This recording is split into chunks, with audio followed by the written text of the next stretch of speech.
Chapter 3, The Battle of Carne Village.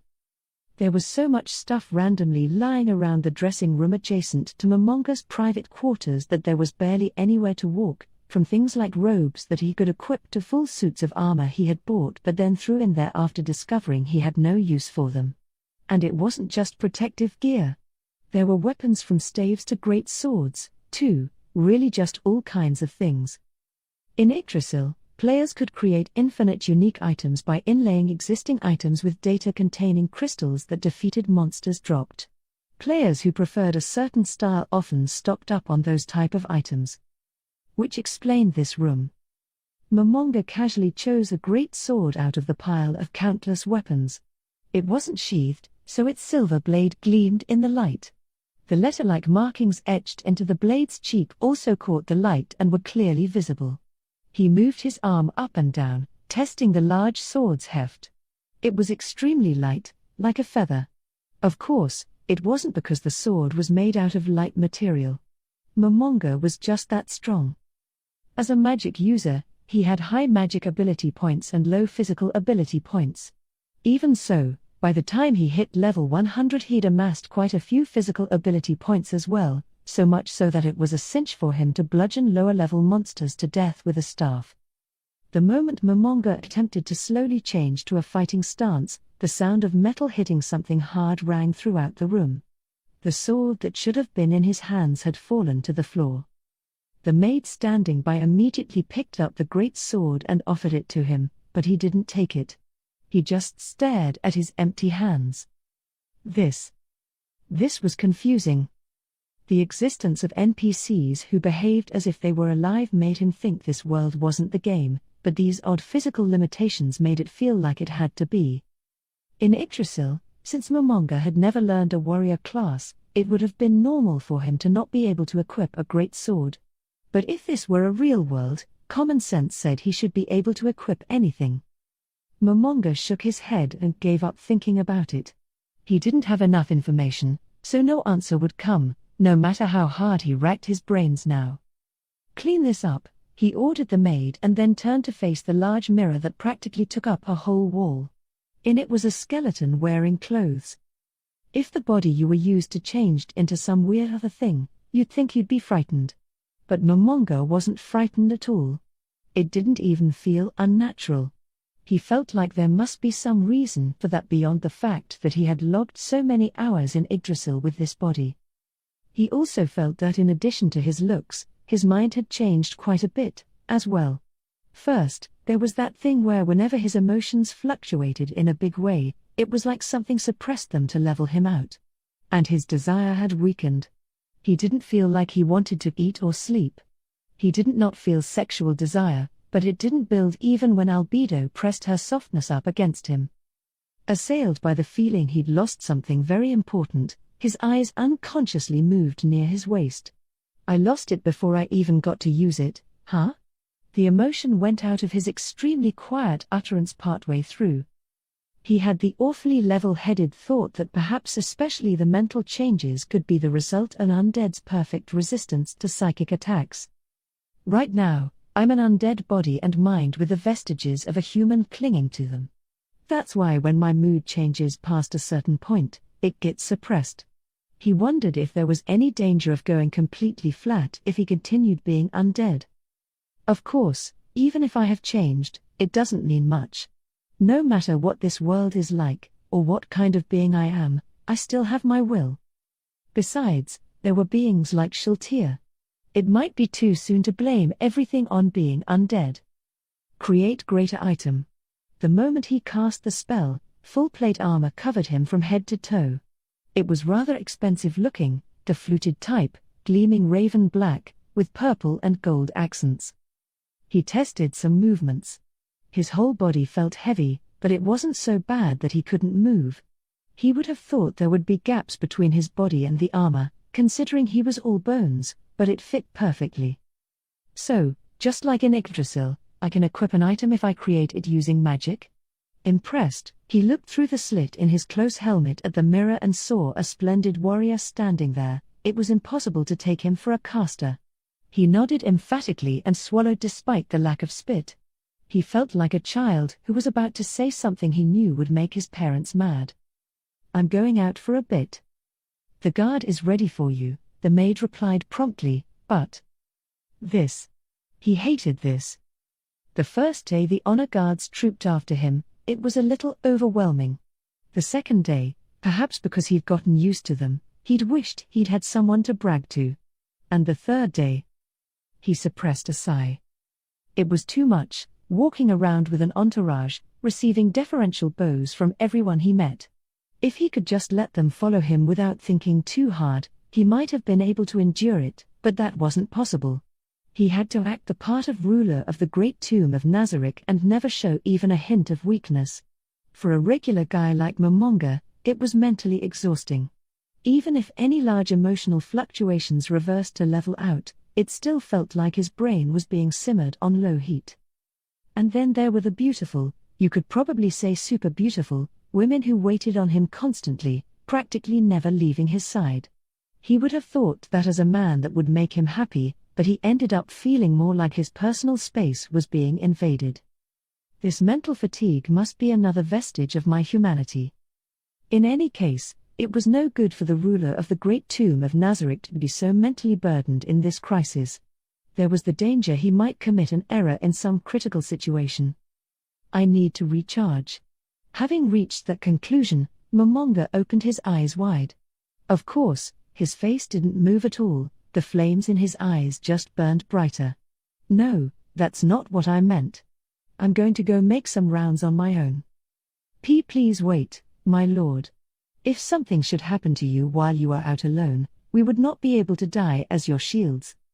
Faced with someone who had resolved to give up her life if she could protect her master, he felt heartless for trying to go on a solo walk just to relax. Still, it had been a little over 3 days since they'd found themselves in this strange situation, about 73 hours. After presenting himself with the dignity of the master of the great tomb of Nazarick for that long, his entire being was begging for a rest. So, although he felt bad, he racked his brains for an excuse. "There is something I must do in utmost secrecy. I will not allow any escorts." A brief silence. After what felt like an awfully long time to Momonga, the maid answered, "Understood. Be careful, Lord Momonga." Her buying his excuse felt like a stab in the chest, but he dismissed it. "There's nothing wrong with taking a little break. I'll go see what it's like outside. Yes.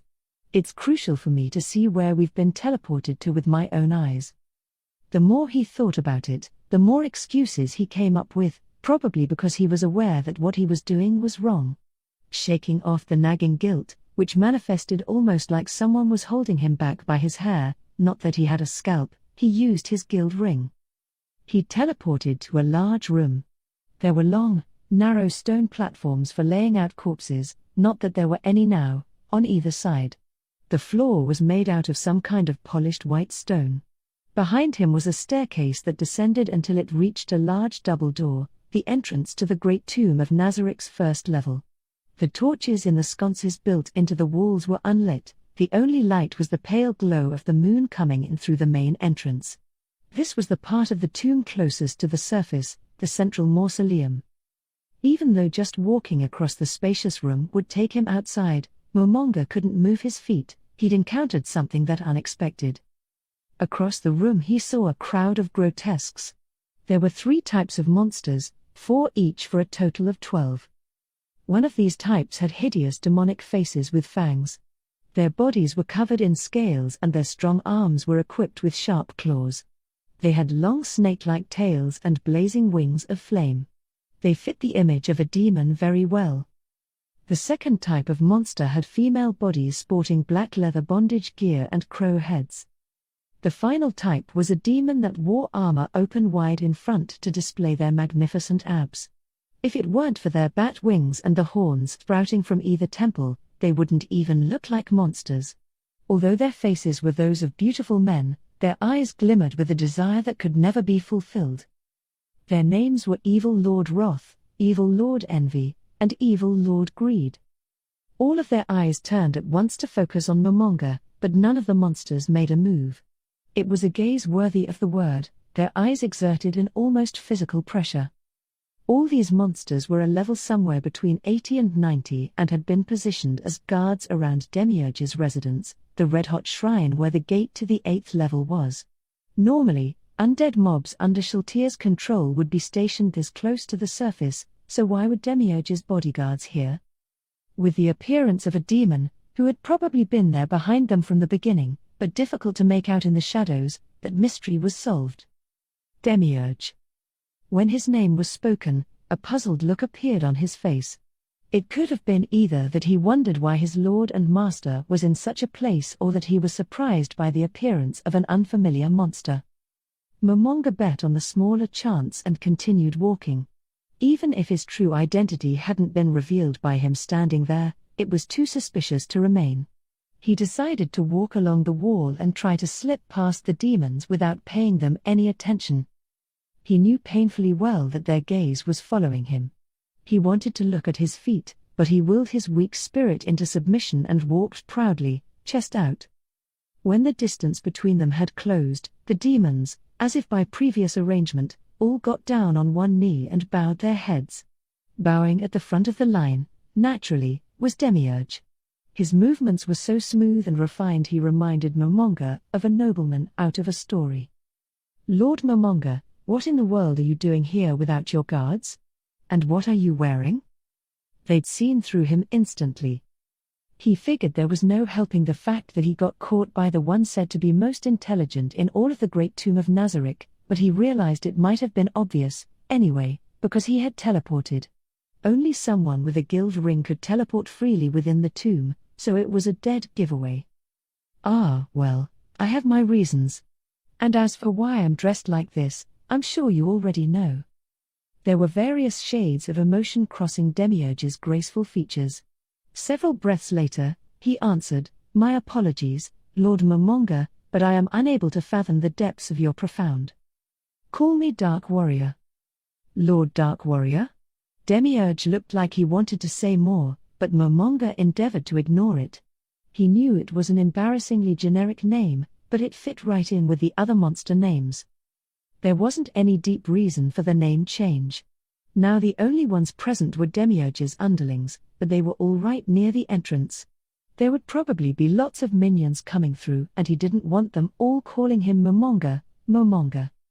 A light of understanding had gone on in Demiurge's expression. What had he decided Momonga was feeling? "I see. So that's why." "Huh? You see what?" Momonga stopped himself from asking. He was just an ordinary guy. He couldn't imagine what line of reason Demiurge had used or what kind of conclusion he had reached with his overflowing wisdom. He just stood there under his close helmet in a non-existent cold sweat, hoping his true intentions wouldn't be found out.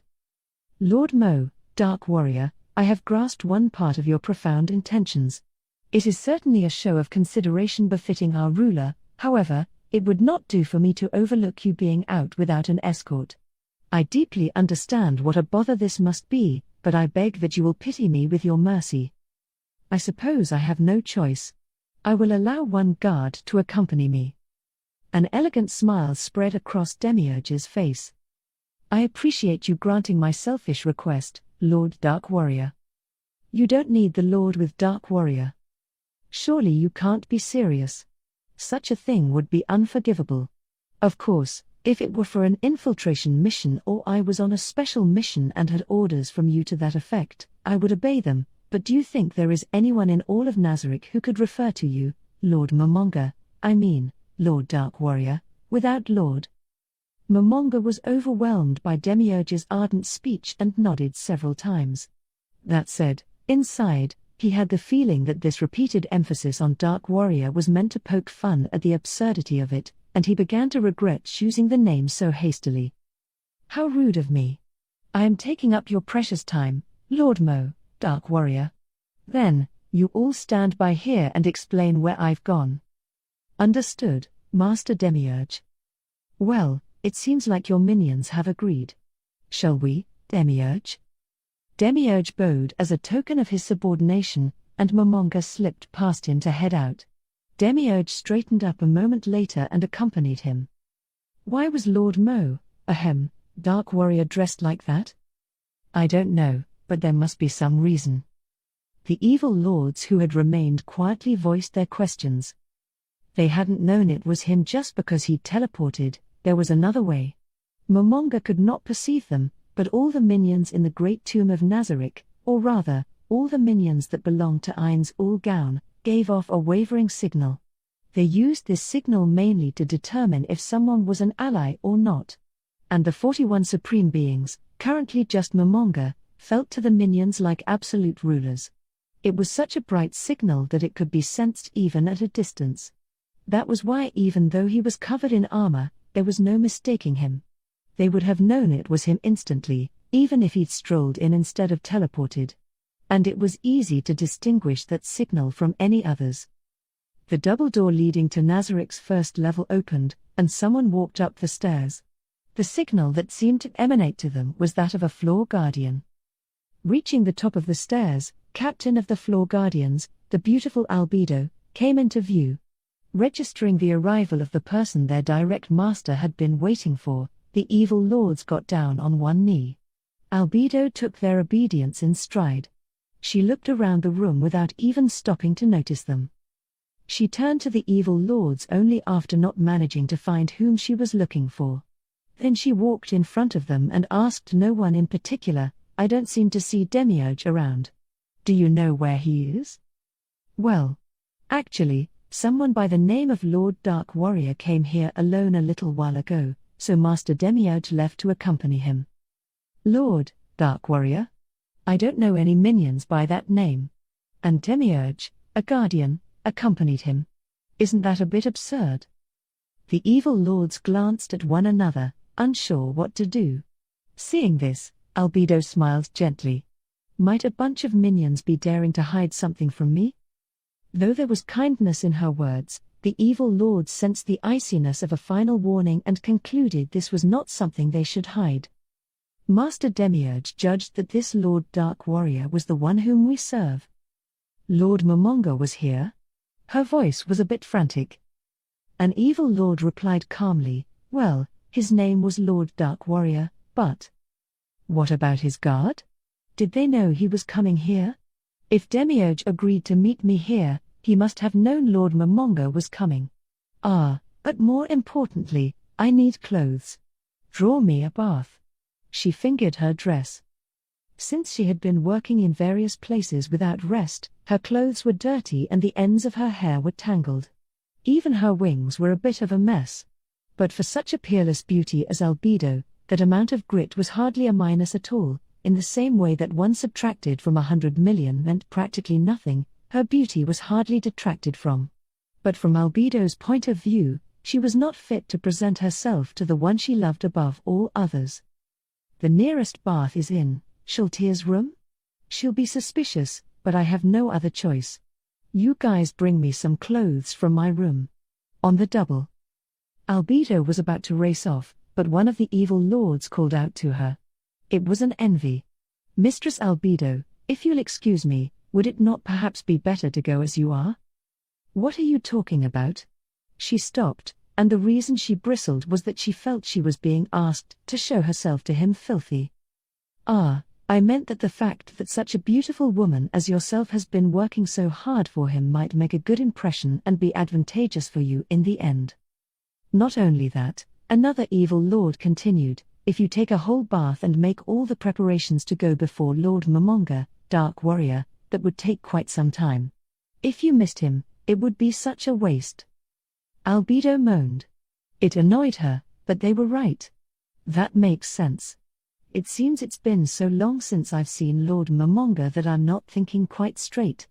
It's been 18 hours. Don't you think 18 hours is just too long?" "I do. It's too long. I need to get the groundwork of our operations laid so I can guard him personally. Now, then, grumbles aside, first I must see Lord Momonga. Where did he go?"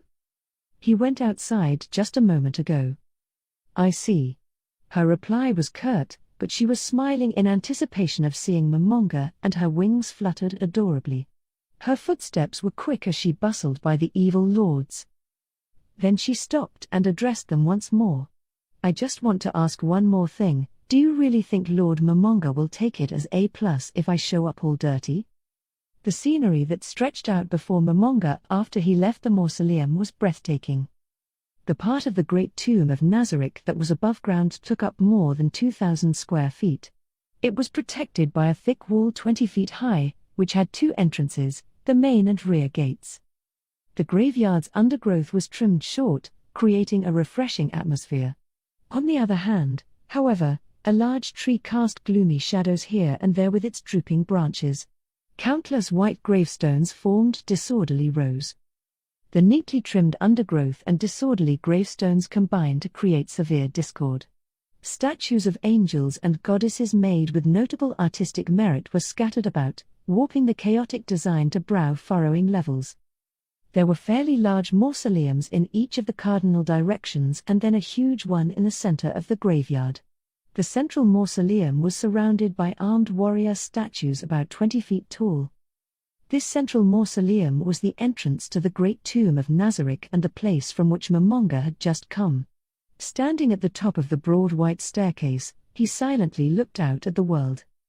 Helheim, the world the Great Tomb of Nazarick was from, was eternally dark and cold. Perpetual night made for dismal scenery, and the heavens were covered by thick, dark clouds. But here was different. Here there was a stunning night sky. Gazing up at the stars, he sighed in amazement and shook his head several times as if he couldn't believe it. Wow, even for a fantasy world, this beautiful sky is proof that the air isn't polluted here. Probably no need for heart-lung machines in this world. He'd never in his life seen such a clear night sky. Momonga was about to cast a spell, but he realized his armor was in the way. Certain magic users had a skill that let them cast spells in armor, but he hadn't learned it, so his heavy armor would impede his magic. Just because he'd created the armor with magic didn't mean it came with amazing bonuses. There were only 5 spells he could use under these conditions, and unfortunately the spell he wanted to use was not among them. Momonga put his hand into space and took out an item. It was a necklace with a bird wing charm. He put it around his neck and focused his consciousness there.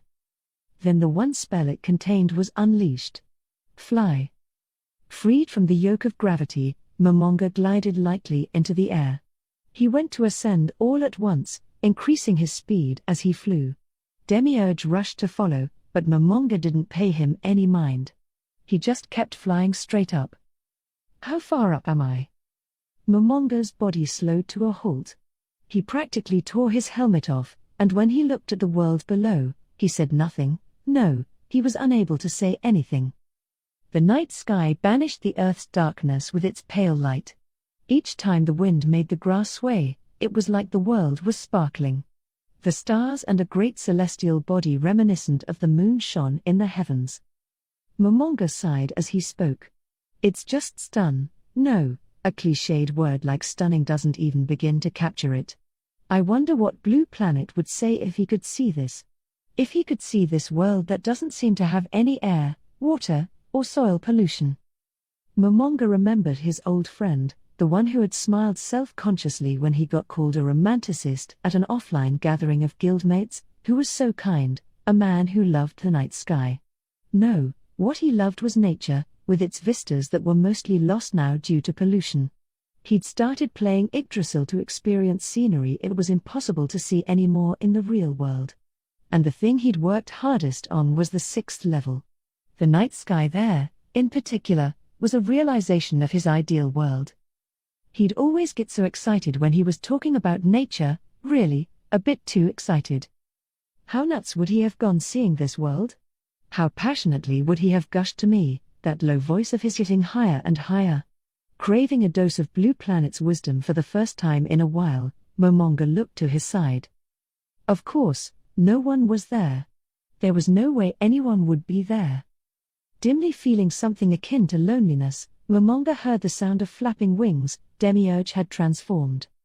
Black wings made of some kind of moist-looking membrane had sprouted from his back, and his face had turned from a human one into something vaguely frog-like. This was his half-demon form. Some grotesques had multiple forms. In Nazarick, for example, Sabos and Albedo had other forms, too. Those types of grotesques took some trouble to make, but they were consistently popular because people enjoyed having multiple forms like a final boss. Many of them were set up so they took penalties in human or half form but received bonuses in their full grotesque form. Looking away from Demiurge, who now had an appearance quite befitting a demon, Momonga turned once again to the twinkling stars, sighed in wonder, and uttered some words as if speaking to his friend who wasn't there. Being able to see just by the light of the moon and the stars, this definitely can't be the real world, huh, Blue Planet?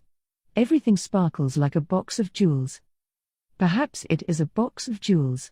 This world must be beautiful because it contains jewels you are meant to adorn yourself with, Lord Momo, Dark Warrior, Demiurge answered with what seemed like flattery. The sudden interruption made it feel like his memories of his friend were being trampled upon, and he grew irritated for a moment. But looking at such a beautiful world made all his anger fade away. Actually, looking down at the world like this made it seem so puny, he felt like maybe acting like the ruler of some league of evil wouldn't be such a bad idea. It truly is beautiful. Perhaps this untouched box of jewels exists to be mine for the taking. Momonga held his hand up near his face and made a fist. Almost all the stars in the heavens fit inside. Of course, they were only hidden from view by his hand. He shrugged at what a childish thing he'd done and murmured to Demiurge, "No, I shouldn't monopolize it. The great tomb of Nazarick, my friends in Ainz Ooal Gown, they should be adorned as well." "That's a very attractive idea, my lord. If you so wish it, and if I might get your permission, I would mobilize Nazarick's entire army and take this whole box of jewels for you. Nothing would make me happier than to do that and offer it up to you, whom I respect most highly." Momonga chuckled softly at the melodrama. Demiurge must also be a bit drunk on this ambience. But that sentiment is nothing but foolish when we don't even know what kind of beings inhabit this world. It's possible that we're nothings here. But, taking over the world does sound kind of fun. Taking over the world, I sound like the villain from a kid's TV show. It wouldn't be such an easy thing to do, either. There'd be the issue of how to rule the world after it was taken over, how to maintain public order and stop rebellions before they started. So many problems crop up when various countries get brought under unified rule. If you think about all that even a little bit, it makes it seem like there are no benefits to world conquest. Even Momonga knew all that. He'd said it out of a childish desire. The world was pretty, so he wanted to have it. Also, it seemed like something the infamous guild master of Ainz Ooal Gown would do. And the last reason was that his tongue slipped. No, there was one more. Albert, Lucifer, Variable Talisman, and Believer? He'd just recalled the former guild members who had joked that they should conquer at least one of Yggdrasil's worlds. He felt safe in the knowledge that Demiurge was the smartest guy at Nazarick and would therefore probably get that he was about as serious as a kid making a joke. If Momonga had seen the look that played across the froggy face behind him, he wouldn't have let the conversation end there. Instead of looking at Demiurge like he should have been, he gazed at the boundary line of the heavens that embraced both the earth and the stars, the horizon. An unknown world. But am I really the only one here? Couldn't some of the other guild members be here, too? It wasn't possible to make ults in Yggdrasil, but he could imagine a scenario where someone who had once quit made a new character and came back for the last day. Hero was logged out, but there was even still the possibility that he was here. Momonga being in this world was strange enough. If he considered the fact that the entire situation was an unknown, he couldn't completely deny the possibility that guildmates who quit the game had been sucked in, too. Message hadn't worked, but there were any number of potential explanations for that, like that the geography was different or the effect of the spell had changed. In that case, I should spread the name of Ainz Ooal Gown throughout the world.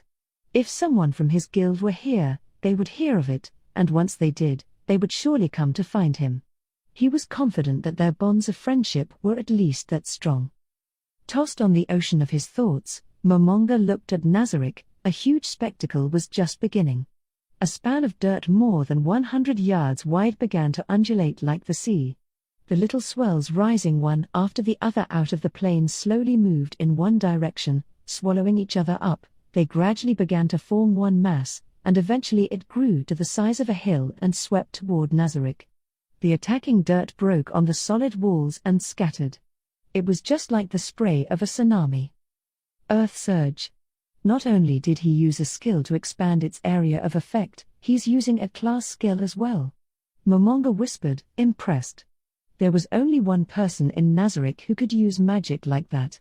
I'd expect nothing less of Mare.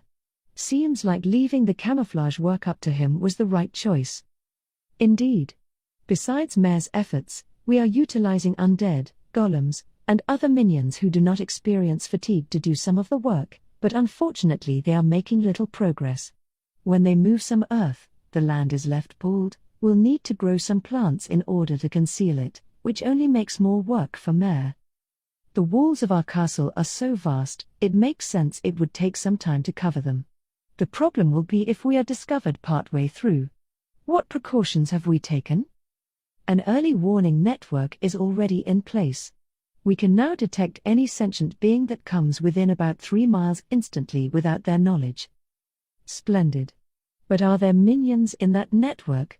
Hearing Demiurge's affirmative, Momonga thought they should create another warning network without minions, just in case. I have an idea for that warning network, please use it. Understood. I'll include it after consulting with Albedo. By the way, Lord Dark Warrior. Ah, that's enough, Demiurge. You can just call me Momonga. I see. Lord Momonga, may I inquire what your plans are? I'm thinking to go check up on Mare, since he's carrying out my order so perfectly. I'd like to give him a reward, but I wonder what would be appropriate. A smile played across Demiurge's face, a kind-hearted one unbecoming to a demon. I think your talking to him will be plenty reward enough. Ah, my apologies. Something has come up. I won't be able to. You're forgiven. Go, Demiurge. Thank you, Lord Momonga. At the same time Demiurge flapped his wings, Momonga began his descent. On the way, he put his helmet back on. The dark elf situated at Momonga's landing spot looked up as if he sensed something. Surprise broke out across his face when he laid eyes on the armored figure. When Momonga alighted softly on the ground, Mare came scampering over, skirt fluttering. Arg, I can almost see underneath. Not that Momonga had any interest in seeing, but he did wonder what was going on under there. Lord Momonga, welcome. I am most humbly thank you for coming. Mare, you don't have to be so scared and don't feel like you have to rush around. If it's hard for you, I don't even mind if you drop the formalities, when it's just the two of us, at least. I can't do that, not toward a supreme being. Sis ought to do better, too. We can't be so impolite. He didn't really want to make children stand on ceremony, but... Is that so? If that's what you've decided, then I have nothing further to say. Just know that I don't mean to force you, Mare. Why yes, sir. By the way, what brings you here, Lord Momonga? Did I do something wrong? No, Mare, I came to praise you. Mare had been looking a little twitchy because he thought he was about to be scolded, but his expression flipped to surprise. The work you're doing is extremely important. We may have a warning network, but it's entirely possible that regular people in this world are over level 100.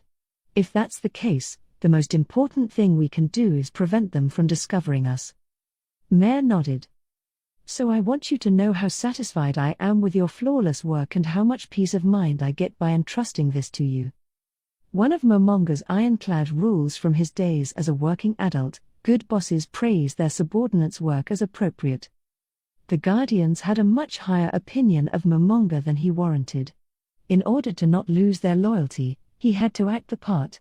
He'd maintained their golden legacy all this time, but to disappoint and be betrayed by the Guardians and other NPCs made by the guild members would brand him as unfit to be guild master. That's why he had to try to be a great ruler. Do you understand, Mare? Yes, Lord Momonga. He may have been dressed like a girl, but the firm resolve on his face marked him clearly as a boy. Okay, then, I'd like to give you a reward for your good work. B. But it's only natural that I should do this work. It's also natural to give a reward for a job well done. N. No, it's not. We exist to serve the supreme beings. It's a matter of course that we should get things done well. They repeated this exchange several times, but their opinions continued to run parallel to one another. Beginning to sense futility, Momonga decided to offer a compromise. Then let's say this. There's no problem if it also rewards you for continuing your loyal work in the future, right? If you're sure it's okay. Momonga compelled him to be calm and took out the reward. It was a ring. Lord Momonga, I think you took out the wrong thing. It's no. You're mistaken, my lord. That's a ring of Ainz Ooal Gown, a treasure only supreme beings may possess. There's no way I can accept such a gift. Momonga was taken aback by how hard Mare was trembling. It was true that the ring was a 1 in 100 item made exclusively for members of Ainz Ooal Gown. Since 41 of them had been passed out, there were 59 that had no designated user, 58. In that sense, they were quite rare. But part of why he wanted to give it as a reward was how useful it would be. Mare seemed like he was ready to bolt, so in order to calm him down, Momonga reached out carefully. Relax, Mare. I can't. Why, you just said that a ring of the Supreme Ones was going to be my reward. Mare, just think about it. Transportation by teleportation is prevented within the Great Tomb of Nazarick, but isn't that inconvenient sometimes? Hearing this, it seemed Mare was able to begin to calm down.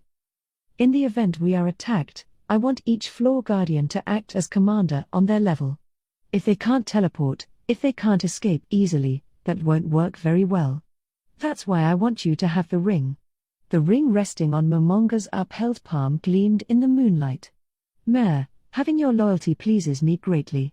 I understand quite well that as our subjects you feel you can't accept a ring that is our sign, but I think you grasp my intentions now. Take it as an order. B. But why me? Could it be that you're giving them to all the guardians? I plan to, but you're the first because I think highly of your work. If I gave them to people who hadn't done anything yet, the ring's significance as a reward would be diminished. Or are you saying I should lower their value? Not at all, my lord. Then take it, Mare. Take it and continue serving Nazarick and myself. Trembling, Mare slowly bowed and accepted the ring. Seeing him like this, Momonga felt a bit guilty. His other aim in giving away the ring was to make it so it wouldn't be immediately apparent who it was anytime someone teleported. When Mare slipped the ring on, it changed size to fit his slender finger. He looked at it on his hand a few times and sighed in amazement. Then, he turned directly toward Momonga and bowed deeply. Lord Momonga. Thank you so much for giving me such a valuable reward. I'll do my best to be worthy of such a treasure. I'm counting on you, Mare. Yes, my lord. Mare finished with a boy's valiance on his face. Why did Bubbling Teapot dress him like this? To be the opposite of Aura? Or was there actually a reason? As Momonga wondered about this, it ended up being Mare who asked him about his get-up. You Lord Momonga. Why are you dressed like that? Because I wanted to run away. There was no way he could say that. Mare looked up at him full of expectation, eyes sparkling. How do I get out of this? If he messed up here, his performance to date as a great boss would all have been for nothing. There was probably no world where a subordinate would accept a superior who wanted to run away. If only I were more confused, then I would be leveled out automatically, thought Momonga, who now had a new predicament to escape from, when a helping hand came from behind. It's simple, Mare. Upon turning around, Momonga was captivated. Standing in the moonlight was a woman who could have been called beauty incarnate. Illuminated head to toe by the pale light streaming down from the heavens as she was, if she had said she were a goddess, he would have been convinced. She shifted her black wings. It was Albedo. Right behind her was Demiurge, but she was so beautiful, it took a moment to notice him. The reason Lord Momonga is wearing armor and the reason he was hiding his name until a little while ago was that he didn't want to disturb our work. If Lord Momonga were to show up, everyone would naturally stop what they were doing and demonstrate their submission to him. But that is not what Lord Momonga wishes. So he created the persona of Dark Warrior, to say that it was unnecessary to stop our work to pay him respect. Momonga nodded vigorously to her. Right, Lord Momonga. How very like you to perceive my every intention, Albedo. As captain of the Floor Guardians, it's only natural. No, I'm confident that even if I weren't captain, I would still know your heart, Lord Momonga. The less than thrilled look on Demiurge's face after she bobbed her head with a smile made him wonder a bit, but Momonga couldn't really say anything, since Albedo had gotten him out of a jam. I see, said Mare, seeming impressed. Momonga looked over at them and saw something that made him do a double take. For one moment, Albedo had opened her eyes so wide it looked like they would fall right out of her head and rolled them, like a chameleon or something might do, to look at Mare's finger.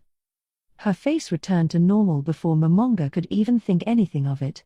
She was back to her beautiful self, like her previous expression had been a hallucination.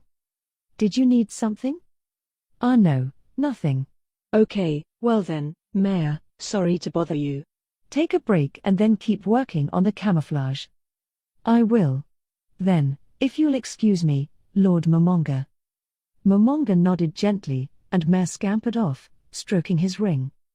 And what in the world brings you here, Albedo? I heard from Demiurge that you were here and thought I would come pay my respects. I apologize for appearing before you in such a filthy state.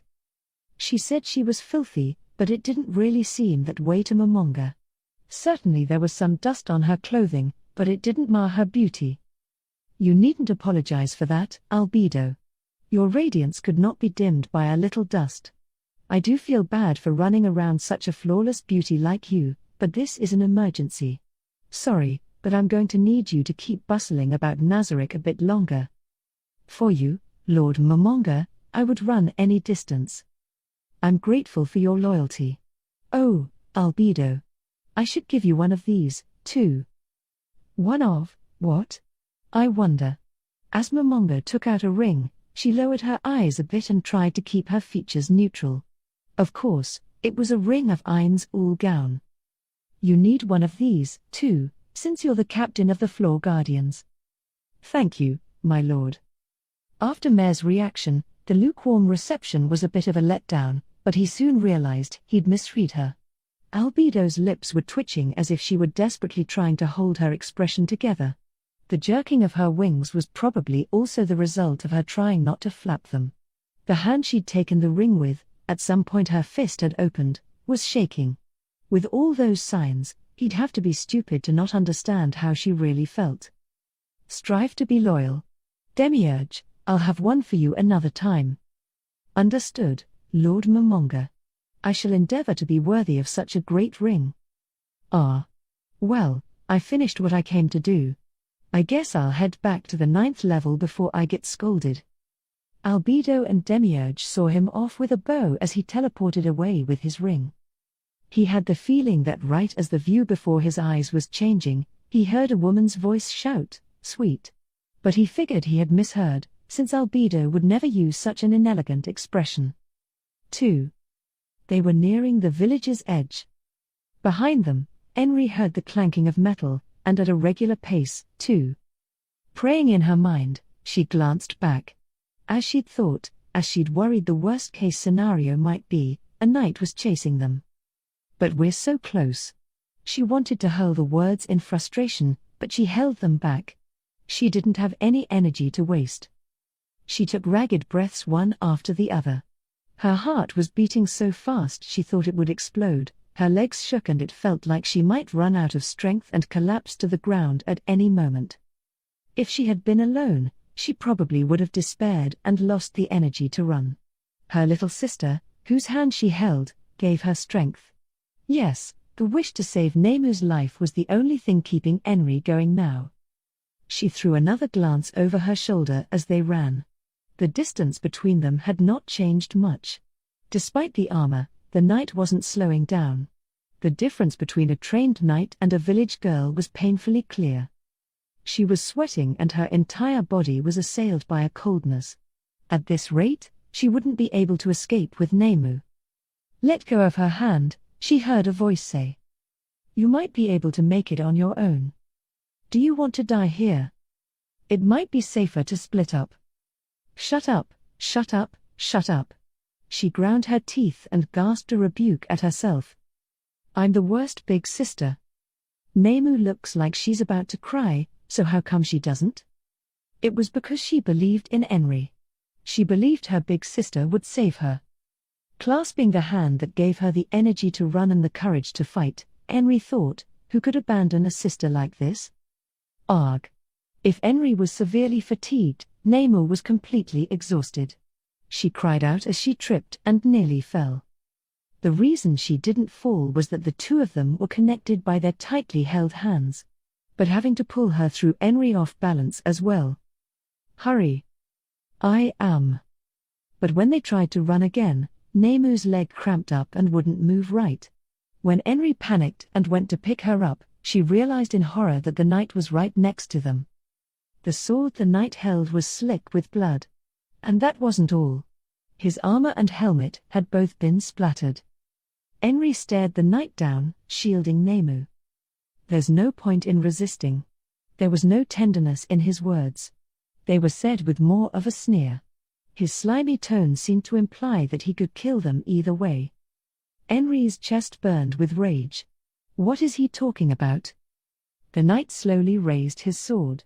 Faster than he could cut her down, Henry smashed her fist into his iron helmet as hard as she could. "You think I'm that easy? Quoi?" She put all her anger, and all of her will to protect her sister, into her fist. She wasn't scared of hitting metal. It had been a punch that contained her whole body and soul.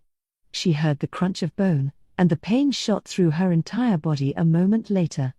The knight staggered from the impact. "Let's go." "Yeah." Bearing the pain, they were just starting to run when Henry felt something red-hot on her back. "NGH.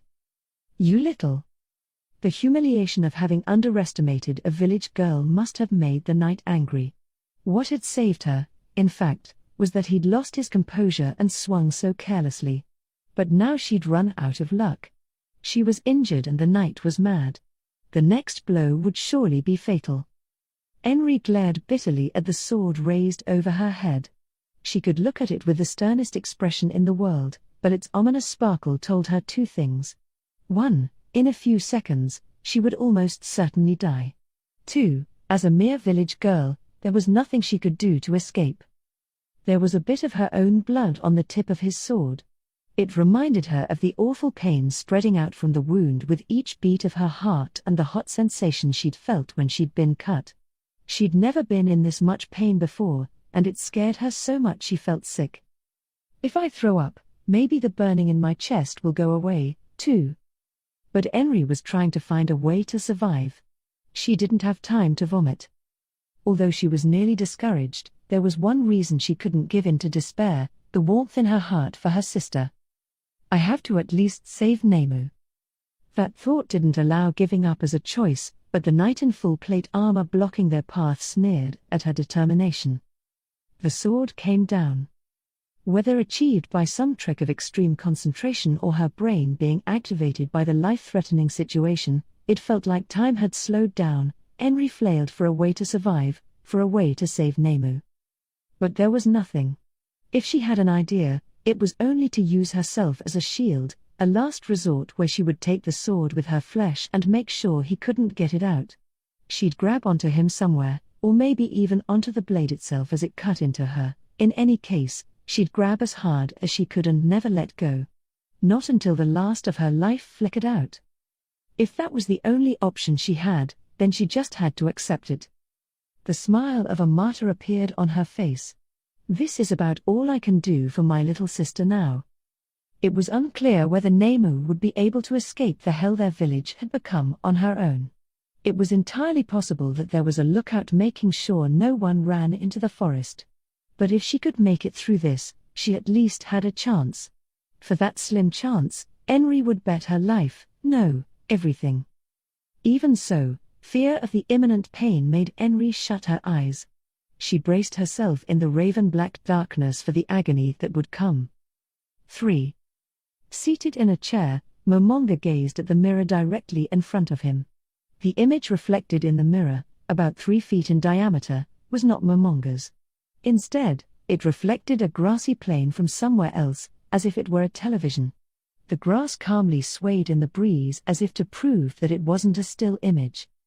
Showing the flow of time, the sun that had just started to rise gradually banished the darkness over the plain. The pastoral scene coming into view was a far cry from the hopeless landscape of the great tomb of Nazarik's one-time world, Helheim. Momonga lifted a hand and slowly moved it to the right. The view reflected in the mirror slid to the right as well. It was a mirror of remote viewing. Since it would display a specified location, it was an item that player killers, or PKK, park killers, would find handy, but because players could conceal themselves easily enough with anti-intelligence magic and it was vulnerable to counterattacks from reactive barriers, it was also an item of questionable utility. But as an item that could display what was happening outside, there were plenty of reasons for Momonga to use it in his current situation. As he watched the grassy plain go by from overhead, he thought it looked like a location from some movie. So if I move like this, it'll scroll the screen. And I can switch the angle like this. Drawing circles in the air, he kept changing his view. For hours now he'd been using trial and error to search but had yet to find any sentient, and preferably human, beings. He silently focused on the monotonous task, but since all that came up was the same grassy plain, his motivation began to dwindle. He glanced out of the corner of his eye at the other person in the room. "What is it, Lord Momonga? Whatever you require, I am at your service." "No, it's nothing, Sabos." The butler was smiling but everything he said was somehow prickly.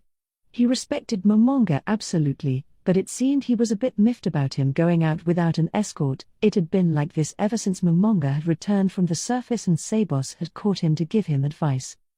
"I just can't get used to this." Momonga let his inner thoughts slip out. Whenever he was with Sabos, he couldn't help but think a former guild member Touch Me.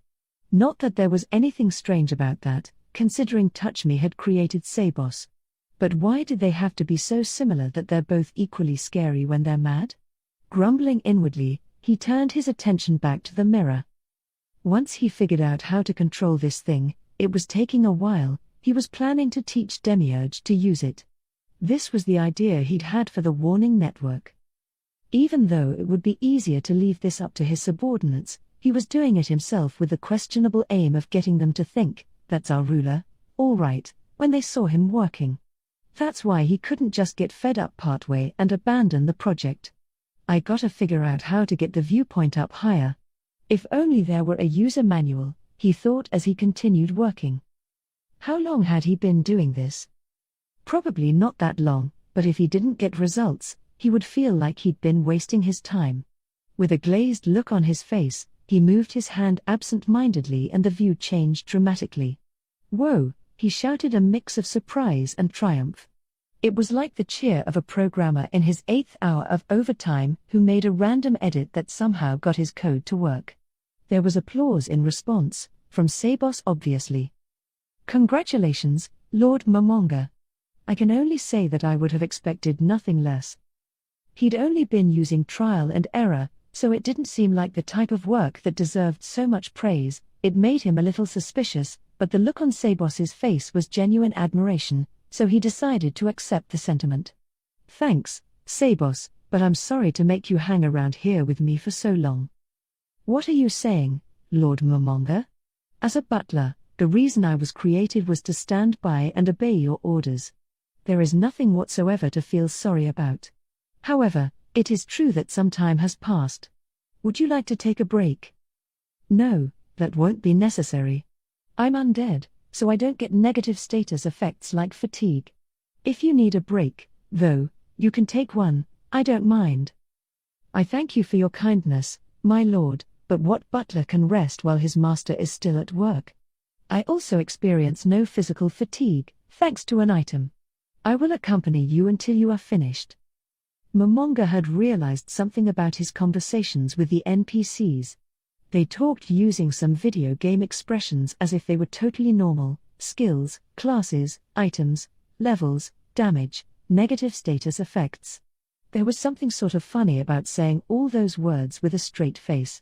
Putting that minor issue aside, he was glad he could give orders using game lingo. He told Sabos he understood and threw himself back into operating the mirror. Then, after repeating similar movements over and over, he finally figured out how to adjust the height of his viewpoint.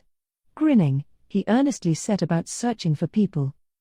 After a while, something that looked like a village appeared. It was about 6 miles south of the Great Tomb of Nazarick. The village was surrounded by wheat fields, and there was a forest nearby. Pastoral was definitely the word for the scenery. At a glance, it didn't look as if the civilization were terribly advanced.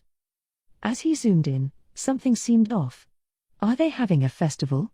Though it was early morning, there were people going in and out of houses, running.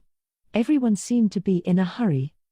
No, that's not it, Sabos, who had moved beside him, answered in a steely voice as he watched the scene with a piercing gaze. Sabos's hard tone gave Momonga a bad feeling, and he furrowed his brow as he zoomed in farther. Knight-like figures in full plate armor or brandishing swords at simply dressed people who seemed to be the villagers. It was a massacre. The villagers fell one by one each time a knight raised a sword. They must not have had any means of resistance. All they could do was flee in desperation while the knights just chased them down and killed them.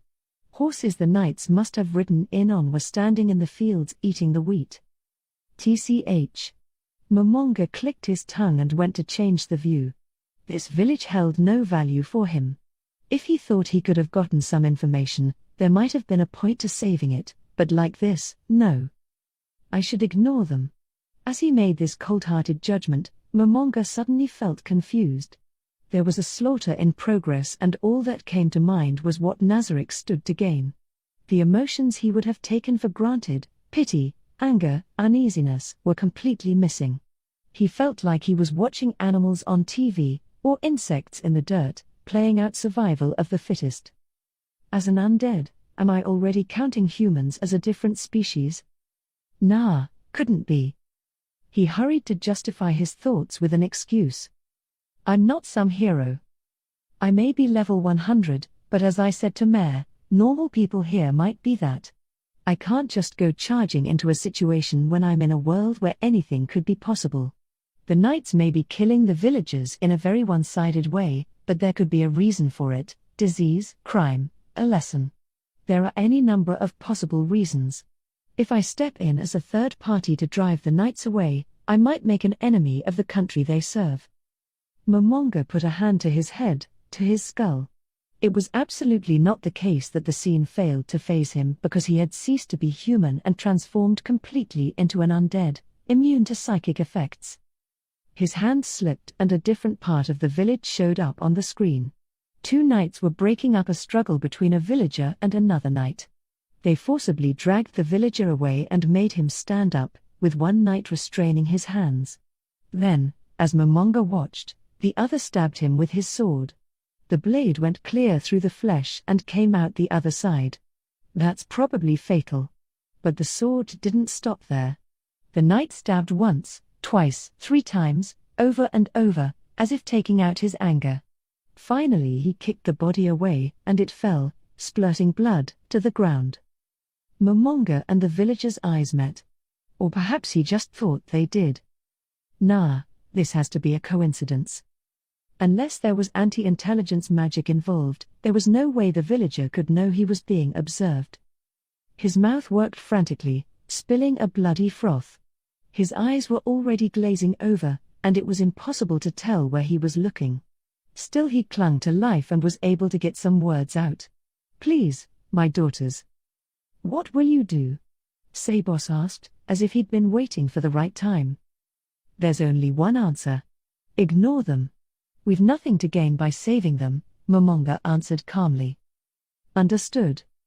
Momonga casually glanced over at Sabos. Behind him appeared a vision of his former guildmate. "Right, touch." but then Momonga remembered something Touch Me had once said.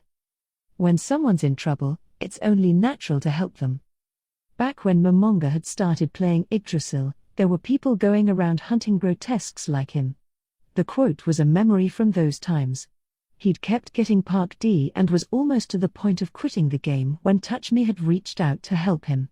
If it weren't for that, Momonga wouldn't be here. He slowly exhaled and broke into a resigned smile.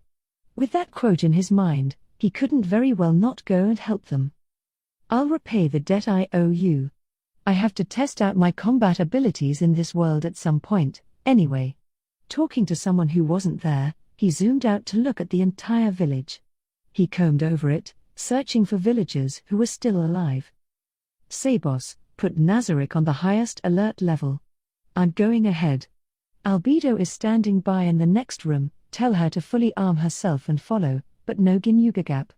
Also, prep reinforcements. If something happens and I become unable to retreat, send in a party with good stealth abilities or invisibility. Understood. But if you need an escort, then I would. If you escort me, then who will relay orders? If there are knights rampaging through that village, there's the possibility another group could appear near Nazarick while I'm gone. If that happens, I need you here. The scene in the mirror changed and he saw a young girl send a knight staggering with a punch. Then she took a younger girl, was it her little sister, by the hand and tried to escape. Momonga immediately opened his item box and took out the staff of Ainz Ooal Gown. Meanwhile, the girl's back had been cut. There was no time to lose. The spell glided out of his mouth. Gate. Momonga traveled by way of the most reliable teleportation spell in Yggdrasil. It could cover any distance and had a failure rate of 0%. His view changed. Momonga felt a tiny bit of relief that there had not been any magic blocking his teleportation. If there had been, he wouldn't have been able to save the village, and it might have ended with someone getting the jump on Nazarick. The scene before him was the one he'd been watching a moment before, the two scared girls. The older one, probably the elder sister, had shoulder-length hair in a braid. Fear had drained the blood from her healthily tanned face. Her eyes brimmed with tears. The younger one had buried her face in the older girl's back, her whole body was trembling. Momonga looked coolly at the knight standing before them. He must have been thrown off by Momonga teleporting in, he'd forgotten he'd been swinging his sword and was just staring at him. Momonga had lived a non-violent life. And he felt this world was real, not a game. Despite that, confronting an opponent with a sword didn't scare him one bit. His calm made a cool-headed decision for him. He opened his empty hand, stretched it out, and promptly cast a spell.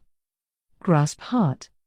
Magic tears went from 1 to 10, and this was a 9th tier spell, one that caused instant death by crushing the enemy's heart. It was one of Momonga's specialties, since he was strong in ghost magic, which often came with effects like insta-death. The reason he'd chosen this as his opening move was that even if his opponent resisted it, there was stun as a secondary effect. In that case, he planned on taking the two girls and jumping through the still open gate. When the strength of your enemy is unknown, you need to have an evacuation strategy and plan be ready. But in this case the prep was unnecessary. Simultaneously with the sensation of something warm being squashed in Momonga's fist, the knight silently crumpled to the ground. Momonga looked down coldly at the lifeless body. He'd had a hunch it would be this way, but sure enough, he felt nothing upon killing a human. His mind was like the surface of a placid lake, no guilt, fear, or confusion. Why? So it seems I've quit being human in mind as well as in body. Momonga walked forward. As he passed the girls, who must have been frightened following the death of the knight, the elder sister made a hesitant noise. One look was enough to tell he had come to save them, and yet they were panicked as if he had done something insane. What do they expect? He wanted to know the answer, but he didn't have time for a Q&A. He confirmed in passing that the elder sister's shabby clothes were torn and her back was bleeding. He hid the two of them behind him and shot a penetrating glare at a new knight who had appeared next to a nearby house. The knight registered Momonga as well and took a step back, as if he were scared. "So you're fine chasing little girls around, but I'm too much to handle?" Momonga sneered in response to the knight's terror and set about selecting his next spell. For his first move, he had chosen a pretty advanced one. Grasp Heart was from the magic tree he specialized in, so he got the ghost magic boost, and a boosted rate of insta-death success, as well. But there was no way to tell how powerful the knights really were like that. "I should use something else on the next one, not insta-death, as a chance to test not only how strong beings in this world are, but also how strong I am myself." "Well, since you're here, I'm going to have you help me with my experiment." In comparison to how strong Momonga's ghost magic was, his basic attack magic was fairly weak. Plus, metal armor was weak against electric magic, so in Yggdrasil most players added electric resistance to their armor. This all meant that using electric magic would be a good way to see how much damage the knights could take. He wasn't going for the kill, so he didn't need to use a skill to boost it. Dragon Lightning. White lightning appeared writhing like a living thing from his hand to his shoulder. A beat later it leapt off the end of his finger, pointed at the knight like an electric discharge from a cloud. It was impossible to dodge or guard against. The energy took the form of a dragon and lit the knight up glaringly white for just a split second. Ironically, it was beautiful. The flash dimmed and the knight fell to the ground like a marionette whose strings had been cut. The strange odor of his charred flesh beneath his armor could be smelled faintly. Momonga had been prepping for his follow-up attack and was astounded to see how fragile the knights were. How weak. They die this easily? To Momonga, Dragon Lightning, a 5th tier spell, was way too low level. When he, as a level 100, went out grinding, he'd been using mainly spells in 8th tier and up. He barely used 5 at all. Seeing that his opponents were so fragile sent all his worry out the window. There was, of course, the possibility that those two had been particularly weak. Still, it was hard to feel nervous at this point. Nonetheless, he kept his option to teleport away open. It was possible that they specialized in attacking. In Yggdrasil, an attack that chopped a player's head off would just be counted as a critical hit and deal a lot of damage, but in the real world, it would be instantly fatal. Since he could no longer be nervous, Momonga decided to be cautious. It would be stupid to die from carelessness. "First, I need to test more of my powers." He used a skill, Create Middle Tier Undead, Death Knight. This was one of his special abilities. He could create all sorts of undead mobs, but this one was his favorite tank. Its total level was low at 35, and its attack level was even lower, comparable to a level 25 mob. On the other hand, it had good defense but still only about what a level 40 mob would have. In other words, in terms of levels, this monster was useless to Momonga. However, the Death Knight had two handy special abilities. One was that it would pull all enemy attacks. The second was that it could withstand any attack once, with 1 HP, hit point, remaining. Momonga had been able to make good use of it as a shield for those reasons. And that was why he was creating one now. When the Create Undead skill was used in Yggdrasil, the monster would instantly shimmer out of thin air near the player, but it seemed to work differently in this world. A black fog oozed out of the air and covered the knight whose heart had been crushed. It puffed up but then began to melt into the corpse. Then, he abruptly stood up with jerky, inhuman movements. Momonga heard the two girls shriek, but he didn't have time to care about that, he was just as surprised as they were. A black liquid glugged noisily out of the slit in the knight's helmet. It must have been coming out of his mouth. The viscous fluid darkness flowed to cover his entire body without missing a spot. It was like seeing someone get preyed on by a slime. Once the darkness had enveloped him completely, his shape began to warp and change. After several seconds, the darkness drained away and what was standing there could definitely be called the vengeful spirit of a dead knight. He'd grown to a height of around 7.5 feet and his body had gotten insanely thick. It made more sense to call him a beast than a person. In his left hand, he held a huge tower shield that covered 3/4 of his body, and in his right, a flambage. Normally this blade of more than 4 feet would be wielded with both hands, but this giant could easily hold it in one. A horrifying aura of reddish-black twisted around the waved blade, undulating like the beating of a heart. His huge body was covered in full-plate armor made of black metal with a pattern of crimson arteries going through it here and there. It was quite the embodiment of violence, with sharp spikes jutting out in various places. His helmet had horns like a demon and an open face that left his rotting features visible. In his vacant orbits, his hatred for living things and anticipation of slaughter burned red. He stood in his ratty raven-black mantle awaiting orders, his posture appropriately imposing. Momonga could feel the mental connection to the summoned monster, just like he had with the primal fire elemental and the moon wolves. He used it to give an order. Kill the knights. He pointed at the knight he'd killed with dragon lightning, who are attacking this village. Yara. The knight howled. It was a scream that would make anyone's skin crawl. The air vibrated with his bloodlust. He ran off, swift as the wind, and made a beeline like a hunting dog on the scent of its prey.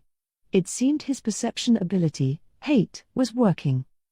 Watching his death knight get smaller and smaller in the distance, Momonga was made vividly aware of a difference between this world and Yggdrasil, the difference of freedom. A death knight was supposed to stand by near its summoner, Momonga, and intercept enemies. It wasn't supposed to take orders and act on its own. That difference could prove fatal in a world containing so many unknowns. Momonga clawed at his face in frustration. He's gone. What's the point of a shield who leaves the one he's supposed to protect? Sure, I'm the one who gave the order, but, he mumbled. He could make more death knights, but since he didn't know the strength of his enemies or what the situation was, he felt he should save up casts of spells that were limited. But Momonga was a rear-guard magic user and had no one to go out front and tank for him. He felt naked. I guess I should make one more.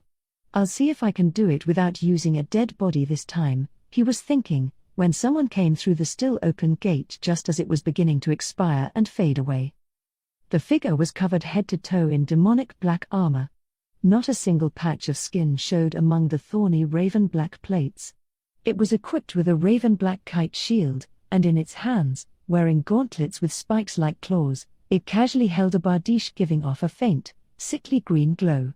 Draped over its shoulders was a mantle the color of fresh blood, and its surcoat was also blood-red. My apologies. Getting ready took some time. From beneath the horned close helmet came the charming voice of Albedo. She had learned all the classes that had good defensive abilities or seemed appropriate for an evil knight to know, like Dark Knight. For that reason, she had the best defense out of all the level 100 warrior-type NPCs, Sabos, Kurkitas, herself, in Nazarick. In other words, she was the best tank they had. Oh, that's fine. Actually, your timing's perfect. Thank you. Then, how will you dispose of these lower life forms that are still alive? Would you rather I dirty my hands in your place?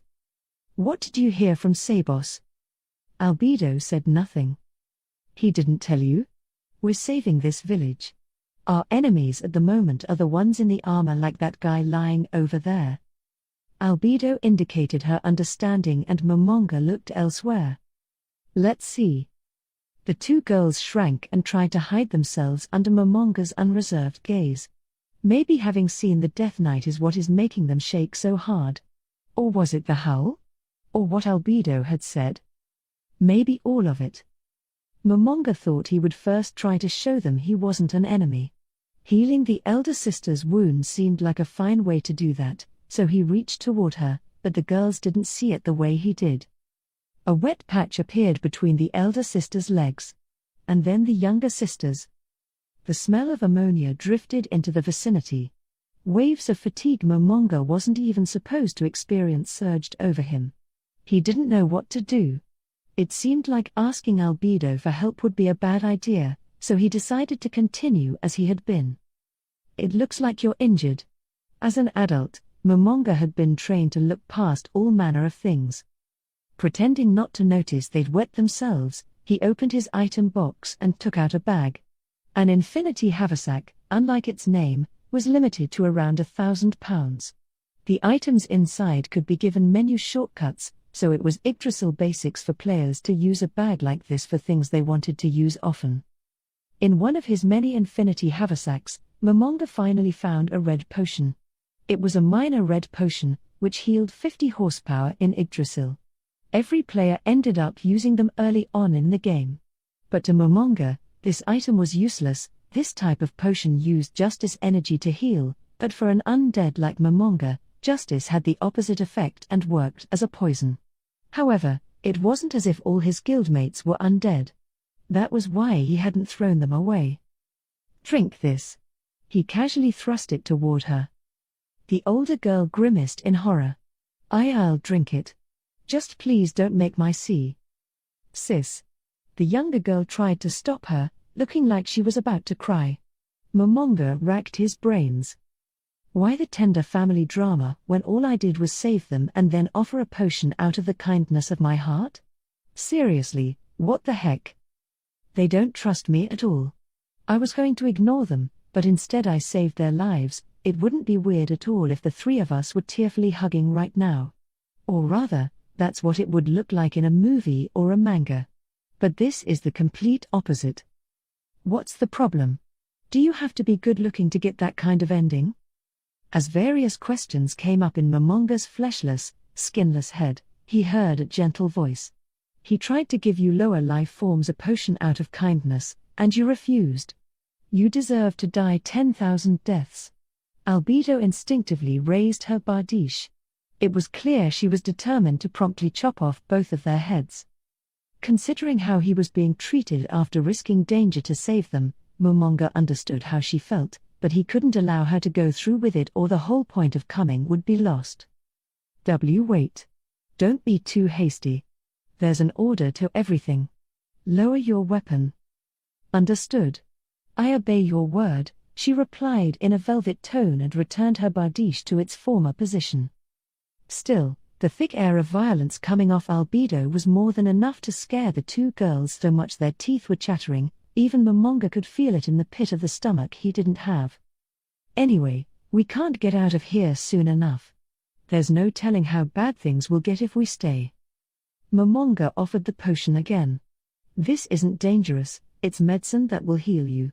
Hurry and drink it. His tone contained a bit of kindness even as he tried to compel her, implying she'd die if she didn't. She reacted by opening her eyes wide, grabbing the potion, and downing it in one go. Then came surprise. No way. She touched her back. She twisted around and whacked herself a few times as if she couldn't believe it. The pain is gone, right? Why, yes. She nodded, looking utterly astounded. So a minor healing potion will do for a wound like that. That was fine, but Momonga had another question. There was no avoiding it. Everything depended on her answer. Do you two know what magic is? Why, yes. There's an apothecary who sometimes comes to our village, my friend. He can use magic. I see. That makes things much easier to explain. I'm a caster. He casts some spells. Anti-life cocoon. Wall of protection from arrows. A glowing dome appeared in a 10-foot radius around the girls. There weren't any other visible effects, but changes could be felt in the air. Normally he would perfect the setup with an anti-magic spell, but he didn't know what kind of magic this world had, so he just left it. They'd just have to consider themselves unlucky if another caster showed up. I used a spell that puts up a barrier that won't let any living things through, as well as a spell that weakens projectile attacks. If you stay there, you should be pretty safe. And just in case, I'll give you these, too. After giving a simple explanation of the magic he had cast, he took out two shabby-looking horns and tossed them over. Apparently the wall of protection from arrows didn't register them as something to be stopped, so they fell near the girls. These are items called Goblin General's horns. If you blow them, an army of goblins, little monsters, will appear and obey your orders. You should use them to protect yourselves. In Yggdrasil, apart from some consumables, most items could be customized by inlaying them with data crystals. However, there were also artifacts, which were dropped as fixed data and couldn't be augmented. These horns were a lower-tier example of one of those. Momonga had used one once. It had summoned about 12 fairly strong goblins, 2 goblin archers, a goblin mage, a goblin cleric, 2 goblin riders with wolves, and a goblin leader. For an army, it was pretty small, not to mention weak. To Momonga, these items were junk. He was surprised he hadn't gotten rid of them. This had to be the best use for them. And yet, there was one good thing about the goblin general's horns. The goblins it summoned didn't disappear after a set time, but stuck around until they died. They would be able to buy the girls some time. Having given his brief explanation, Momonga set off, referring to the image of the entire village still in his mind, and Albedo accompanied him. However, before they had gotten more than a few steps, a voice called out to them. Thank you for saving us. Thank you. Hearing their voices put their appreciation into words, Momonga stopped. He turned to look at the 2 teary-eyed girls and replied curtly, "Don't worry about it. And I know it's shameless of me, but we don't have anyone to rely on but you. Please save our mom and dad." "Got it. If they're alive, I'll save them," he promised casually, and the older sister's eyes widened. She seemed stunned, as if she shouldn't believe he'd just said that. Then, she returned to herself and bowed. Thank you. Thank you. Thank you so much. And may I ask?" She swallowed hard, "Your name?" When he went to give his name, Momonga wouldn't come out. Momonga was the name of the guild master of Ainz Ooal Gown. What am I now? What is the name of the last player remaining in the great tomb of Nazarick? Oh, I see. You would do well to remember my name. I am Ainz Ooal Gown. 4. Yara. The howl set the air vibrating. It was the signal that one slaughter would give way to another. The hunters would be the prey. Lonsty Gramp cursed his god for the umpteenth time. In the past 10 seconds, he'd probably cursed him enough for a lifetime. If God really exists, he should get down here right now and smite this evil being. Why was Lons, a pious believer, being forsaken? There is no God. He had always made fun of the unbelievers who spouted such nonsense, asking them where the magic the priests used came from, but he was beginning to be convinced that he'd been the foolish one all along. The monster before him, if he had to give it a name, he'd call it a Death Knight. Advanced a step, looking pleased. Lons backed up 2 steps instinctively to put more space between them. His armor was rattling as he trembled. The tip of his sword wavered in the air. It wasn't just him, all the swords of the 18 men surrounding the Death Knight were shaking. Though their bodies were ruled by fear, no one fled. But it wasn't out of bravery. The chattering of their teeth proved that if they could, they'd forget everything and run away just as fast as they could. They simply knew it was impossible. Lons shifted his line of sight slightly, seeking salvation. They were in the center of the village.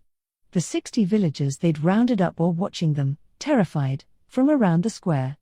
The children were hidden behind the slightly raised wooden platform used for events. Several people carried clubs, but they weren't ready to fight. Not dropping their weapons was the best they could manage. When Lons and the other knights attacked the village, they had come from all 4 directions and driven the villagers into the center of town. Then, after searching the empty houses, taking care not to overlook level hideouts, they had planned to douse them in alchemical oil and burn them down. There were 4 knights still on their horses stationed in the area. They were on watch with their bows at the ready so they could kill anyone who tried to flee the village. This was a plan they'd used many times with no weaknesses. The killing was taking a bit longer than expected, but it had been progressing smoothly. They had gathered the remaining living villagers in one area. After some moderate culling, they would release a handful. At least, that's how it was supposed to have gone. Lons remembered the moment things took a turn. Elian had tried to slash at some straggling villagers from behind as they were running to the square and gotten sent flying into the air. It was so absurd no one could understand it. His armor may have been made lighter with magic, but it was still heavy, and he was a grown-built man. Who could make any sense of the sight of him arcing lightly through the air like a ball? He flew more than 20 feet before crashing to the ground. The crash made a hideous noise, and then he didn't so much as twitch. Even harder to believe was the sight where Elian had been moments before. The horrifying undead Death Knight slowly lowered the huge shield it had used to bash him out of the way. That had been the beginning of their despair. Ye are. A high-pitched shriek sounded, as if all hell had broken loose. One of his comrades in the circle, no longer able to bear the fear, turned tail and ran. In an extreme situation like this, with such a delicate balance, one weak link could break the entire group. But no one followed him, and they had a very good reason not to. A black blur whipped through Lonz's peripheral vision. For having such a giant build, far surpassing the height of an average human, the Death Knight was certainly quick on his feet. His comrade was permitted to run a total of 3 steps. As he went to take his fourth, a silver flash cut his body in two like it was nothing.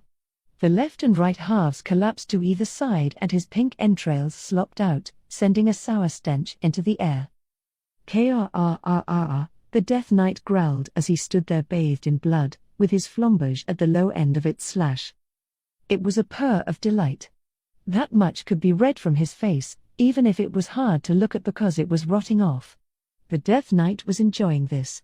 As the one with unquestionable authority, as a killer, he was enjoying the feeble resistance the humans put up, their fear, their despair. Though they all held swords, no one moved to attack. At first, they had, despite their fear, but even if they were lucky enough to slip past his defense, they couldn't put so much as a nick in his armor. And in response, the Death Knight didn't even bother with his sword, he just knocked them flying with his shield, hitting them hard, but not so hard they'd die. His aim in holding back was play. It was clear he relished the pathetic human's frantic struggle.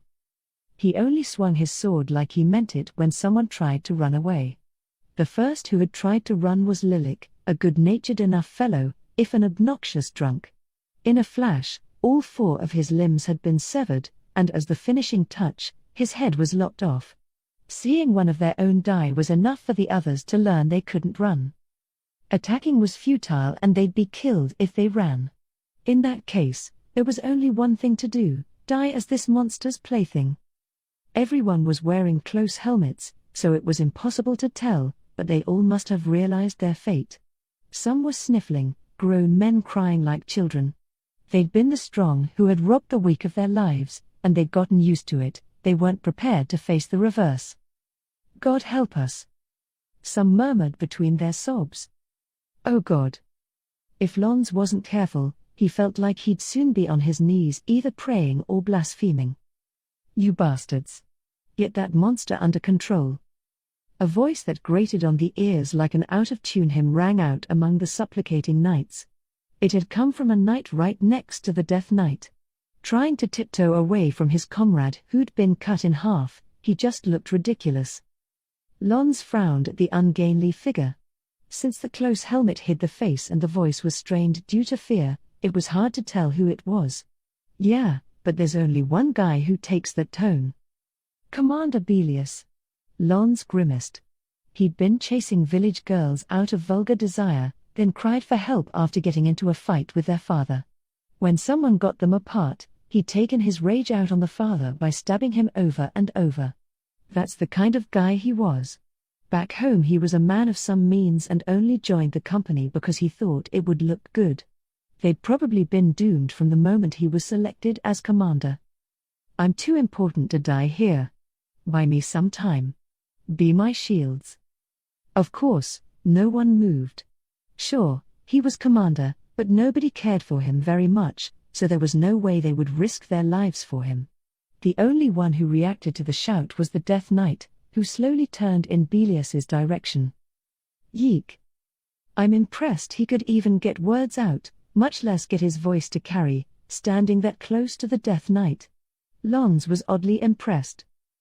Belius's terrified voice thundered on. Money, I'll pay you. 200 gold pieces, no, 500. He was offering quite a sum. But he might as well have been telling them he'd pay them if they survived jumping off a 1,500-foot cliff. No one moved a muscle, but there was one response, well, half of someone moved. Oh Bawu. The right side of the knight who had been split in two grabbed Belius's right ankle. He spluttered blood as he spoke in words that wouldn't form. "Ugya!" Belius screeched. All the knights and villagers who were within view of the situation froze solid. A squire zombie. In Yggdrasil, when a death knight killed something, an undead with the same level as the defeated opponent would spawn. The game had a system such that anything that died by the sword of a death knight would be loyal to it for all eternity.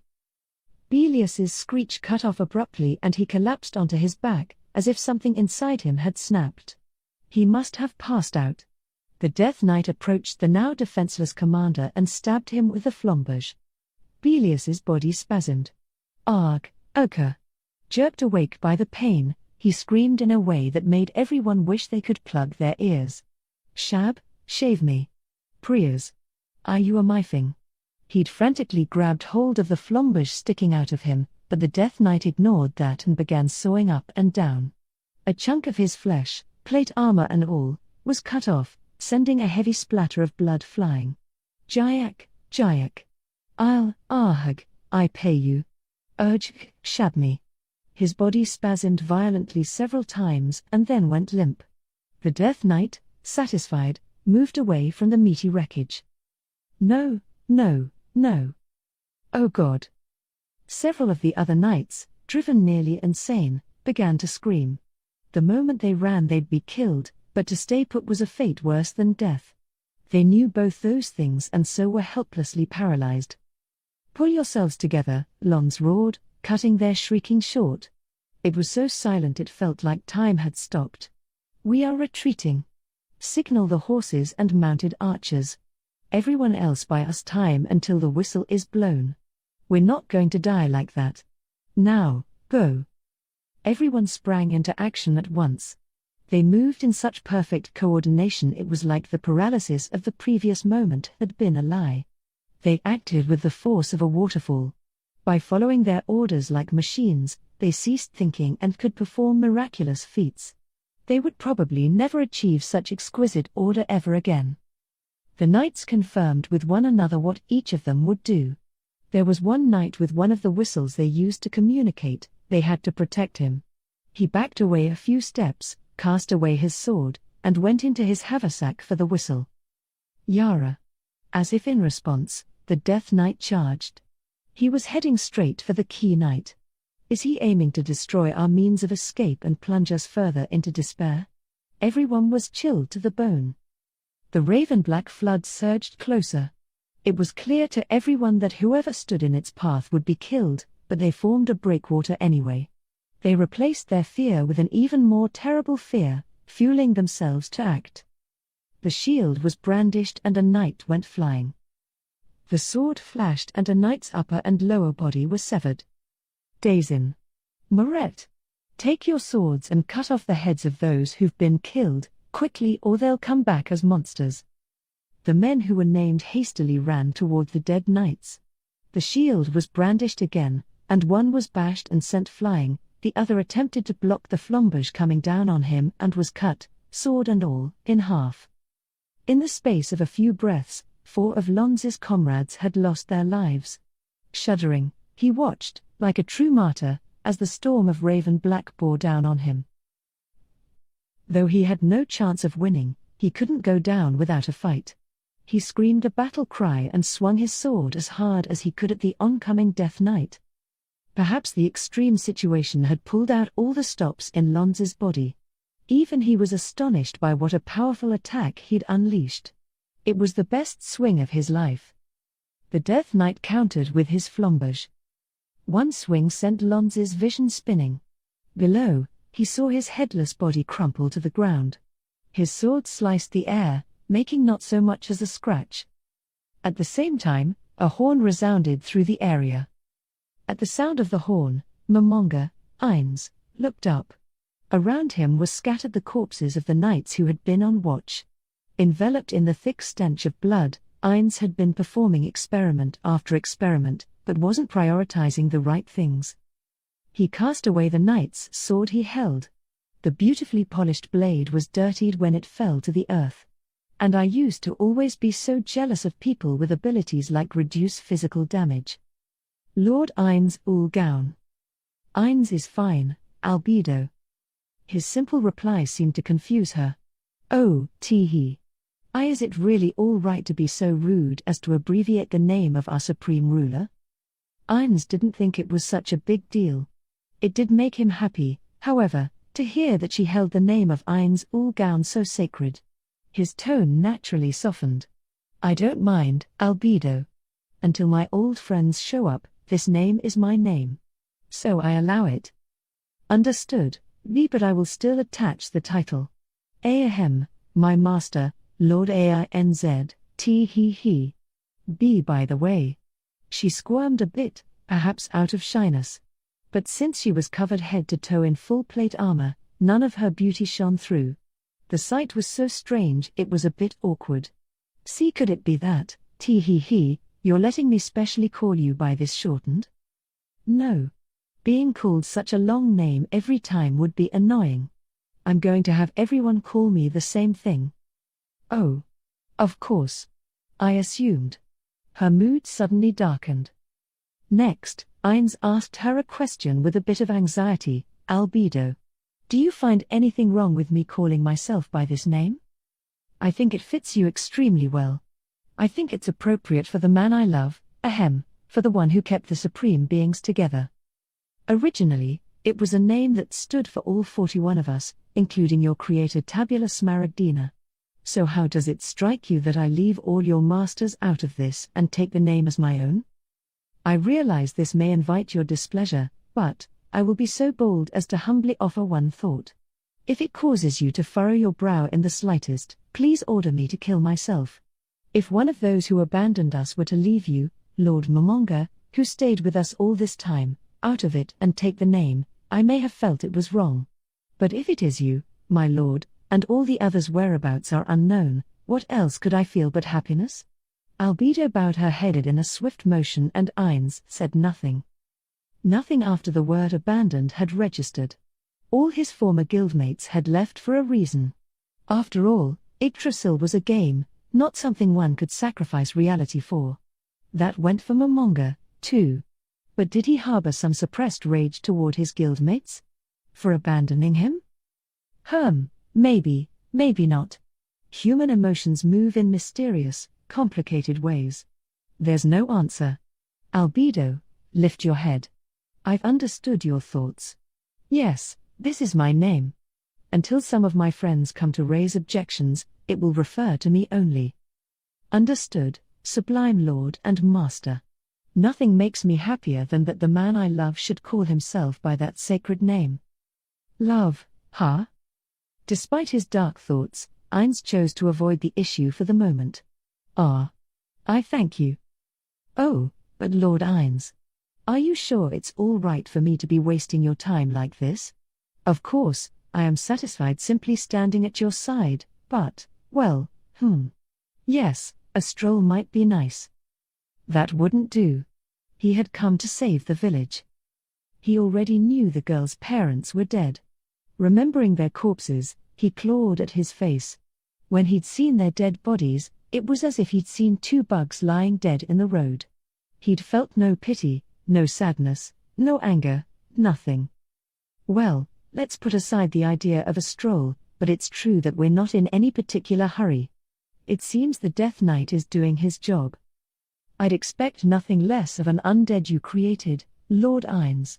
I marvel at his magnificent efficacy. The undead made with Ainz's powerful magic and skills were stronger than normal undead. Still, this one was only about level 35. Compared to the Overlord Wise Men and Grim Reaper Thanatoses he could make using experience points, the Death Knight wasn't so fancy. If such a weak monster was still out there fighting, it just meant that none of the enemies in the area were terribly strong. In other words, they weren't in any danger. Realizing that, he wanted to pull a victory pose, but he suppressed the urge, knowing he had to act his part. He did, however, do a mini fist pump under his robe. It probably just happens to be the case that the knights who attacked his village are weak. Anyhow, let's go check on the survivors. Ainz was about to leave when he realized there were some things he needed to do first. For starters, he turned off the staff of Ainz Ooal Gown's effects. The evil aura it had been giving off flickered and went out like a flame blown in the wind. Next, he went into his item box and took out a mask that would cover his whole face. Into it was carved a difficult to pin down expression, tears or perhaps anger. It was a bit ornate. If someone had told him it looked like the masks of Barong or Rongda from Bali, he would have had to agree. Despite how weird it looked, it didn't have any powers. It was an event item, and it wasn't possible to augment it. The only way to obtain it was to have been in-game for 2 hours or more during the period between 7 and 10 p.m. on Christmas Eve. Or rather, if one was there, and therefore dateless on the most romantic day of the year, it was forcibly added to the player's inventory, a type of cursed item. In that sense, it was considered a cursed item. Its name was Mask of the Jealous, or the Jealousy Mask. Are the admins on crack? We've been waiting for this. There are some peeps in my guild who don't have it, but we can park for it, right? Screw being human. That was the kind of stuff that was written in the Yggdrasil thread on a major forum site about the mask Ainz now donned. Then, he took out some gauntlets. They were the typical, unsophisticated iron gauntlets one could get anywhere, with no outstanding features. They were known as Jan Grijper and were something the guild had made for fun. Their only effect was to boost the wearer's strength. He equipped them, and with that, all of his skeletal exterior was covered. Naturally, there was a reason he was taking pains to conceal himself. He finally realized the fatal error he'd been making. Ainz was used to his bony body from Yggdrasil, so there was nothing horrific about it to him, but it seemed to strike fear into the hearts of the people who lived in this world. That must be true, because it wasn't only the little girls who thought he was there to take their lives, the armed knights had been frightened, too. In any case, by changing his equipment he succeeded in downgrading his impression from evil monster to evil caster, hopefully. He wondered what to do about his staff but decided to take it. It wouldn't get in the way. If you were gonna pray to your god to save you, maybe you shouldn't have been massacring people? Ainz spat a line only an unbeliever could spit in the direction of a knight who died with his fingers knit together in prayer. Then he cast a spell. Fly. He glided lightly into the air and Albedo followed him a moment later. Death Knight, if there are any knights left alive, leave them. We can use them. In response to Ainz's thought came compliance. He understood what the Death Knight was feeling and what kind of situation he was in. Even at a distance, it was a vague sensation, difficult to describe. He flew quickly in the direction the horn had sounded. The wind whipped at him. He hadn't been able to go this fast in Yggdrasil. His robe got twisted around his body in an irksome way, but the flight was brief. Soon he was above the village. He looked down. One part of the ground in the square was darkened as if it had gotten wet. It was scattered with corpses. A handful of knights were left barely standing. And the Death Knight stood with perfect posture. Ainz counted the surviving knights, who were breathing weakly. It seemed like moving was too much trouble for them. 4. More than he needed, but that was fine. That's enough, Death Knight. His voice seemed to boom a bit, out of place. It was nonchalant, like someone who'd gone to the market and was telling a merchant what they'd like to buy. That was about how this situation registered to Ainz. Accompanied by Albedo, he touched down gently. The knights, despondent, stood stock-still staring at Ainz. They'd been holding out for a savior, but instead the worst possible person showed up, crushing their hopes. How do you do, gentlemen? My name is Ainz Ooal Gown. No one replied. If you surrender, I'll guarantee your lives. If you still want to fight, then. A sword was tossed to the ground. This was followed by the rest, and soon all 4 had been readily cast aside. No one said a word. Well, you all seem quite exhausted, but your heads are held awfully high for being in the presence of this Death Knight's master. The knights silently dropped to one knee and hung their heads, not as subjects, but as prisoners awaiting their beheading. I'll send you gentlemen home alive. And I want you to tell your boss, your owner. Ainz glided over to one of the knights using fly and, with his free hand, slipped the kneeling man's close helmet off to look into his groggy eyes. Their eyes met through Ainz's mask. "Not to cause trouble here. Tell him if you cause any more trouble here, I'll bring death to your country next." The knights nodded over and over, their entire bodies trembling. They were so desperate it was funny. "Now flee. And make sure to tell your master." He jerked his chin, and the knights practically fell over themselves as they scrabbled away. "Acting takes so much energy," Ainz murmured as he watched the knights' silhouettes grow smaller and smaller. If the villagers hadn't been watching, he would have wanted to rotate his shoulders. Just like inside the great tomb of Nazarick, acting this dignified part was a huge burden on a normal guy like Ainz. But the act wasn't over, it was time to put on a different hat. He suppressed a sigh and walked toward the villagers. He knew Albedo was behind him because he could hear the clank of her armor. "Clean up the squire zombies," he mentally ordered the Death Knight on his way. As the distance between him and the villagers closed, the mix of horror and confusion on their faces became clearly visible. The reason they weren't upset about him letting the knights go was that a more terrifying monster had arrived, he eventually realized. Since he was strong, stronger than the knights, he hadn't thought of things from the point of view of the weak. Ainz reconsidered and pondered a bit. "If I get too close, it'll probably backfire." Ainz stopped at a reasonable distance and addressed them in a kind, familiar tone. "Okay, you're safe now. "I hope you can relax." Who are you? A man seeming to present himself as a representative of the villagers spoke without taking his eyes off the Death Knight. "I saw that this village was being attacked, so I came to help." "Wow." Relieved murmurs went around the group, but Ainz could tell they were still uneasy. "Oh, well. I guess I'll change tactics." He took a tack he didn't particularly like. "Of course, it's not as if I did it for free. I'd like to get paid some amount times the number of lives I saved." The villagers all looked at one another. The look said they weren't sure they could come up with money, but Ainz could see that their skepticism was reduced somewhat. Saving people with the base aim of money made him less suspicious. In this state, I don't." Ainz cut him off by raising a hand. "Why don't we discuss that later? On my way here, I saved a pair of sisters. Give me a little time to bring them here." He would have to ask those two to keep their mouths shut. They'd seen him without the mask.